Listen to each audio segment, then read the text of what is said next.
Hi, Daniel. Adam.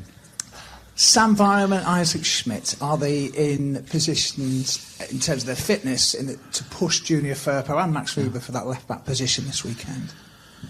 Well, Sam Byram is out. He will definitely miss this game, so there is some hope that he can join us during the week, but for this game he will definitely miss out.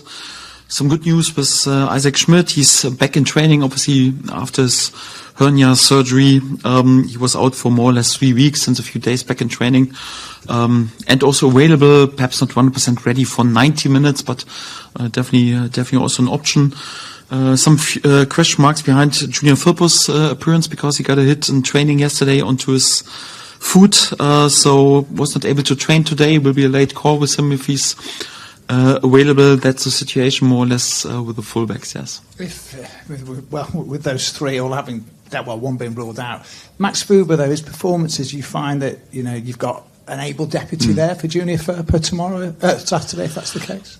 Yes, in general. So Max, obviously, during his career, has played more in the centre-back role, and we've also signed him a couple of years ago as a centre-back. And from his stature, obviously, he's of course more a centre-back, but he can play this full-back position. Has done this also for his former clubs and also for his country.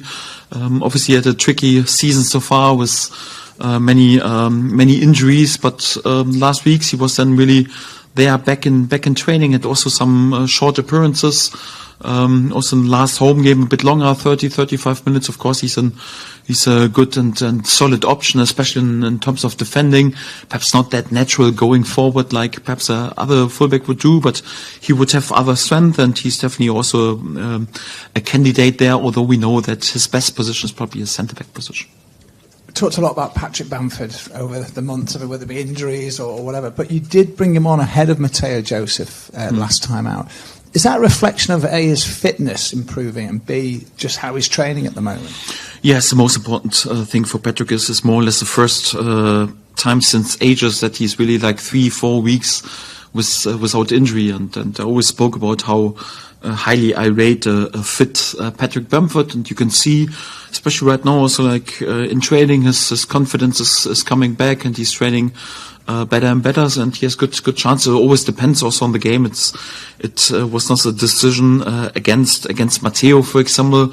It was more like for Patrick, and also how the game went. So obviously there are also different type of strikers. Matteo always great with his intensity against the ball, and when you keep the ball, have to keep the ball, and this physicality.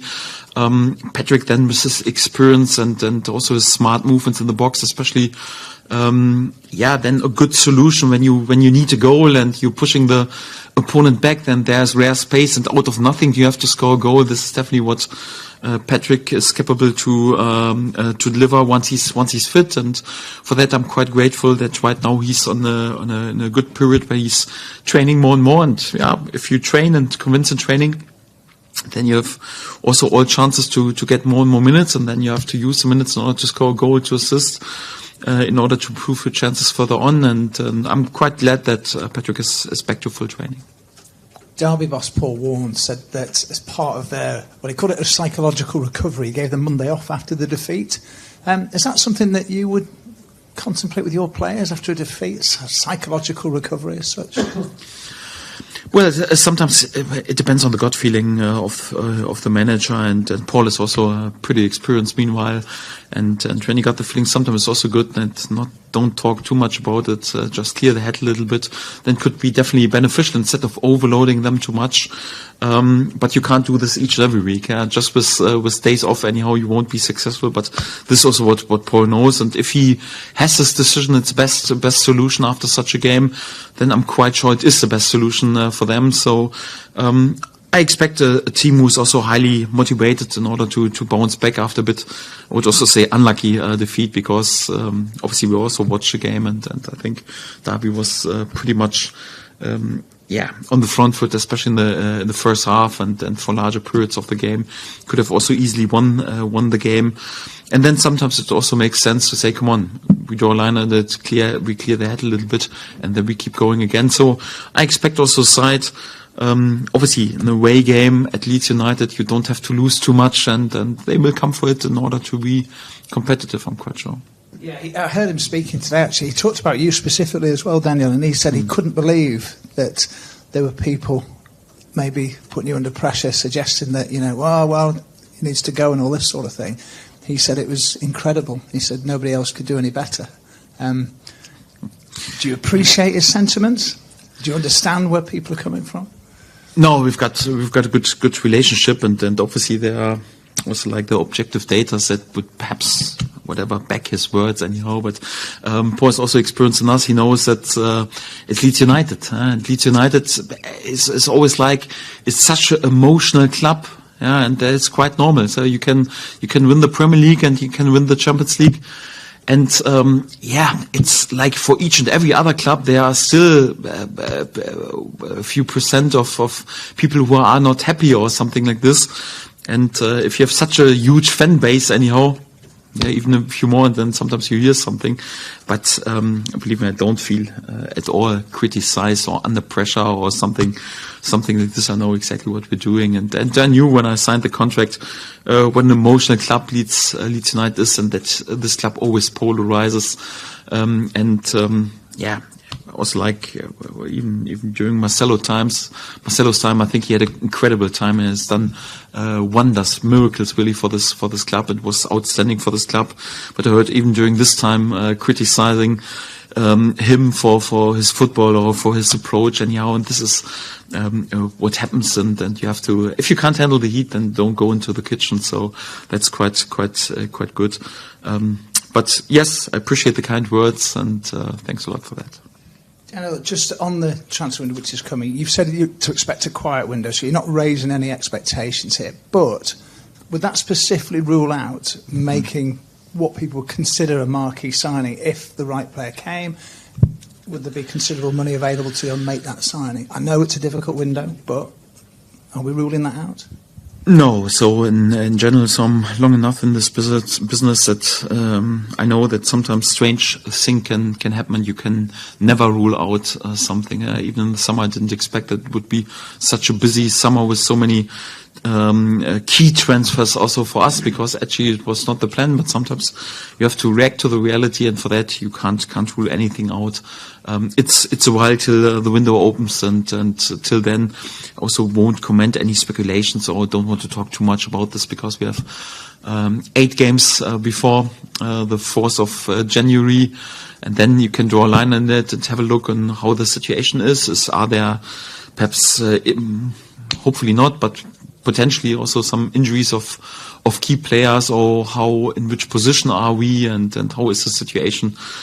If you ask me right now, I don't expect a busy period at all in January. Thank you. Apologies for a transfer question then. Oh dear. Are you not minded to push for a number 10? Because you've talked a couple of times about that's the one thing that you maybe don't have, or one of the things that you maybe don't have. Is that not something that you would really want to explore in January?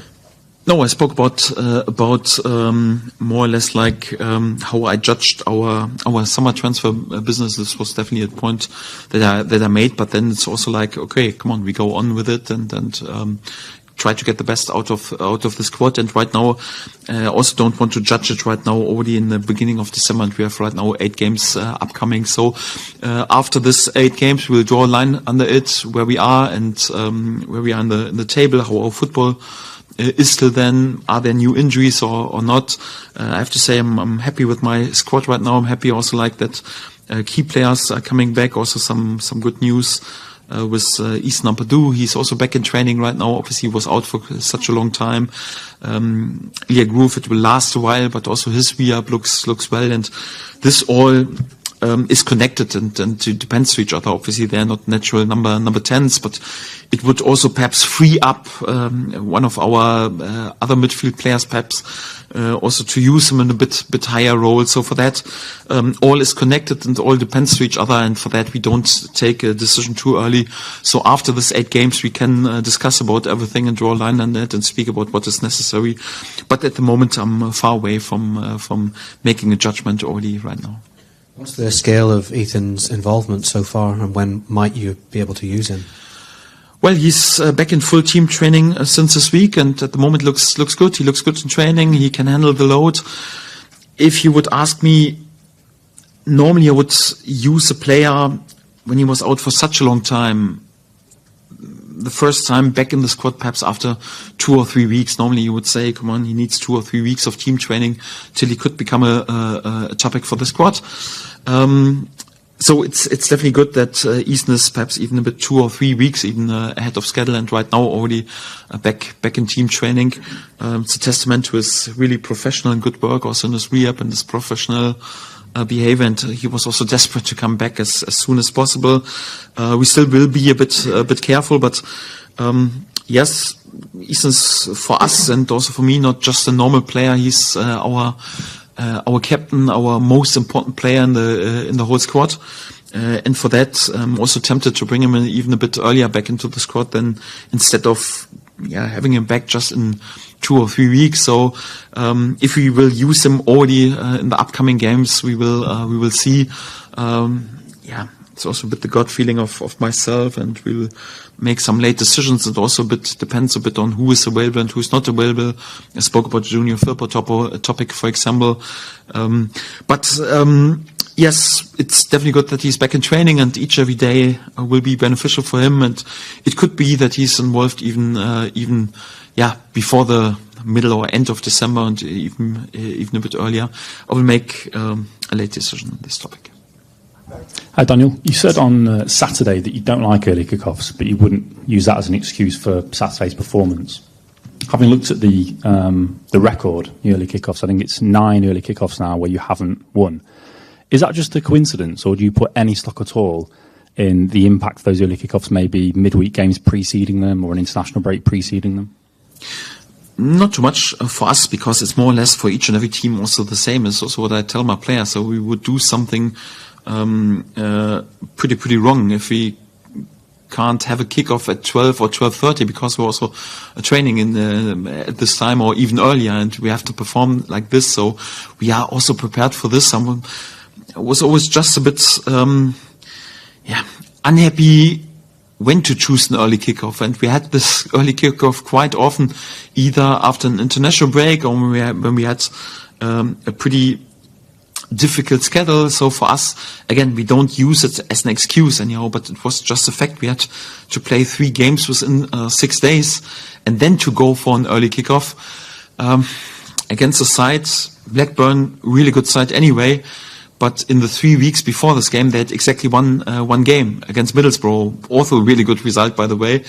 And of course, they looked a bit sharper and a bit more on it than a side who has to play the 3rd game within 6 days and then an early kickoff. And we had this already several times. So like an early kickoff, for example, after the international break, when we rarely had a training session or when we had a pretty busy schedule. So when it's normally an early kickoff, like for example this time around anyhow, I still don't like it, because the fans are, I think, at 3 o'clock at least a bit more in the mood for a competitive football game, and not like at lunchtime. So it seems at least sometimes that everyone is a bit tired. But in this terms, it's also perhaps not a disadvantage, because we had right now a normal week and it was not such a tight schedule. So in the last fixture, I was not overly happy with it. But like I mentioned before, we can't change it, and what we can't change, and it makes no sense to be too angry with it and to complain.